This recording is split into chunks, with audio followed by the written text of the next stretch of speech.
আসসালামু আলাইকুম ভিউয়ার্স। আজকের ভিডিওতে আমি দেখাবো মোটো G85 এবং মোটো জি সিরিজের সব মোবাইলগুলোতে কিন্তু একই রকম সিস্টেম। তো ডিসপ্লের ভিতরে আপনি দেখতে পাচ্ছেন আমার মোবাইল ডিসপ্লের এই কালারটা কিন্তু একেবারে এখানে দেখতে পাচ্ছেন এই কালারগুলো কিন্তু লাল থাকে, কিন্তু সাদা হয়ে যায়। অনেক ভিডিও দেখার পর কিন্তু আপনারা ঠিক করতে পারেন না, হয়তো মনে করেন কোনো একটা সমস্যা হয়েছে, মোবাইল ব্যাকআপ রিস্টার্ট দেওয়া লাগবে বা হার্ড রিস্টার্ট দেওয়া লাগবে। তো কোনো কিছু করা লাগবে, শুধু একটু সামান্য সেটিং ঠিক করলে আপনি কিন্তু ঠিক হয়ে যাবে। অনেক সময় আবার কিন্তু এরকম কালার কিন্তু এরকম সাদা কালার হয়ে যায় ডিসপ্লেগুলো। তো এগুলো হচ্ছে আপনারা কীভাবে ঠিক করবেন সে পোস্টটা আমি দেখাবো। তো এখান দিয়ে কেটে আমি বের হয়ে যাচ্ছি। তারপর দেখুন এরকম কিন্তু, তো এর জন্য আপনাদের করতে হবে কি, তো এখানে দেখতে পাচ্ছেন সেটিংস, এই সেটিংসের ভিতরে চলে যাবেন। সেটিংসের ভিতরে যাওয়ার পরে সেটিংসে চলে আসবেন। সেটিংসে আসার পরে আপনাদের এখান থেকে কিন্তু সেটিংসে চলে আসলেন। আসার পর এখান থেকে আপনারা নিচের দিকে চলে আসবেন। নিচের দিকে পর এখানে দেখতে পাচ্ছেন অ্যাক্সেসিবিলিটি। এখানে আপনারা দেখতে পাচ্ছেন অ্যাক্সেসিবিলিটি চলে যাবেন। অ্যাক্সেসিবিলিটি চলে আসলাম। আসার পরে আপনারা এখানে দেখতে পাচ্ছেন সর্বোচ্চ নিচে তার উপরে একটা সেটিং আছে, এখানে দেখতে পাচ্ছেন কালার অ্যান্ড মোটিশন, এখানে ক্লিক করে দেবেন।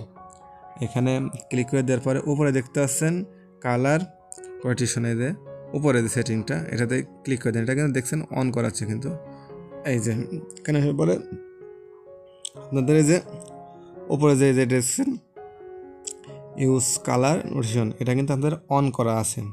তো অন করা থাকলে কিন্তু এটা এরকম হতেই থাকবে।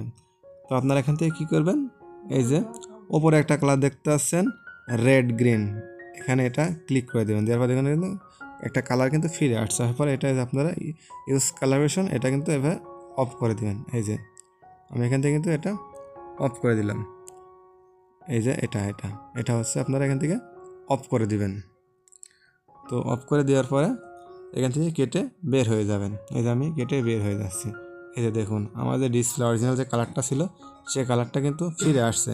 এবং আমি আপনাদের আমি আমার গ্যালারিতে চলে যেয়ে দেখো, দেখুন আমার অরিজিনাল ফটোগুলো, ফটোগুলো দেখেছিলাম, দেখুন কি সুন্দর ঝকঝকে ফটোগুলো, কিন্তু আমার মোবাইলে কিন্তু আবার ডিসপ্লে কালার ফিরে আসছে।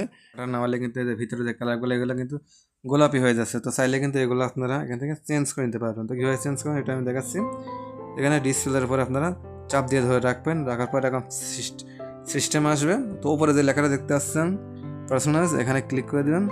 দেওয়ার পরে এখানে দেখতে পাচ্ছেন হচ্ছে কালার, কালারে ক্লিক করে দেন। দেওয়ার পরে তো এখানে দেখতে পাচ্ছেন কিন্তু এই গোলাপি কালারটা এখানে টিক মার্ক আছে। তো আমি যদি চাই এখান থেকে একটু সবুজ কালার নেবো, সবুজে ক্লিক করে দেন। দেওয়ার পরে এখানে সেভ লেখা দেখাচ্ছে, এখানে কালার পরে এখানে কিন্তু চেঞ্জ হয়ে যাচ্ছে, উপরে দিকে কিন্তু চেঞ্জ হয়ে যাচ্ছে।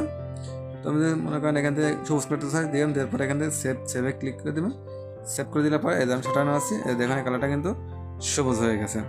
এবং আপনারা চাইলে কিন্তু এখান থেকে আইকন, এই আইকনের কালার, আইকনের সিস্টেমগুলো এখান থেকে গোল সার্কুন আছি, এরকমভাবে এটা দিয়ে সেভ করে দিলে কিন্তু তাদের সেভ হয়ে যাবে।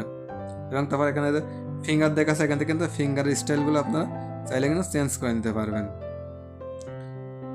তো এখান থেকে লান্সার আছে, আপনারা চাইলে কিন্তু লান্সারগুলো ঠিক করে নিতে পারবেন। তো এভাবে কিন্তু আপনাদের এই শার্টের ভিতর কালারগুলো কিন্তু চেঞ্জ করে নিতে পারবেন।